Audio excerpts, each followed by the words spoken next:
સીતારામ જય વચરાજ કે છે બધા મજામાં. આજ અમે તમારા માટે મસ્તીના દુપટ્ટા લઈને આવ્યા. સિંગલ કલર માં લઈને આવ્યા ને ડબલ કલર માં લઈને આવ્યા. જુઓ તમે બધા કલર જોતા જજો ફટાફટ કે અમારી પાસે જાજો ટાઈમ નથી એટલે તમે બધા જોવે નહીં શકો. જલ્દી જલ્દી જોતા જાઓ. ડિઝાઇન છે, આંબાડા ડિઝાઇન છે, 52 છે, લાલ colour, maroon colour, light pink colour, white bandhej, yellow bandhej, double colour bandhej, આ પર્પલ એ નવો કલર છે, બ્લુ કલર. એનું કારણ છે કે આ આપણા દાયરામાં દરબારી દાયરામાં માથે ઓઢવામાં પેરણા ઉપર બહુ મસ્ત લાગે. આ બે કલરમાં ઉપર ડબલ કલર માં એકદમ બારીક ને ઝીણું બંધેજ છે. અને આને હારે કાપડું જોતું હોય તો એ પણ મેચિંગ ના કાપડા મળી જશે.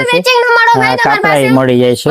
અમારા દાયરામાં રબારી દાયરામાં કાપડા જોતો એટલે મળી જાય તો વાંધો ના આવે. તો તમે કાપડા અને બ્લાઉઝ આપણે promise selection Pipaliya road Ranavav બધી બારીક ઝીણું બંધેજ તમે છે. જાજા બધા મને મેસેજ કરો તો હું ભાઈના કોન્ટેક્ટ નંબર નાખી. તમે પ્લીઝ મહેરબાની કરીને કોન્ટેક્ટ ના કરતા એટલે ફોન ના કરતા વોટ્સઅપ માં કોન્ટેક્ટ કરજો. ફોટો નાખીને તમે ભાવ વોટ્સઅપ માં પૂછી શકો. નવા નવા કલરો છે, નવી નવી ડિઝાઇન, નવા નવા કલર તમને આ જોવા જડે જાય. બે પોતે જ કલર બનાવીએ છીએ એટલે એક હારે એક સરખા ક્વોન્ટિટી માં જોતા હોય 5-10 પીસ જોતા હોય ને તો પણ મળી જાય છે. હા ભાઈ બરોબર છે. પછી રૂબરૂ આવો તો વધારે કલર ડિઝાઇન જોવા ફૂલ મળે. સ્ટોક માં છે. હા. સાતમ આઠમ જન્માષ્ટમી નો તહેવાર આવે છે ને તો અત્યારે બધો સ્ટોક ફૂલ માં છે. હા ભાઈ કલરો બધી ડિઝાઇન માં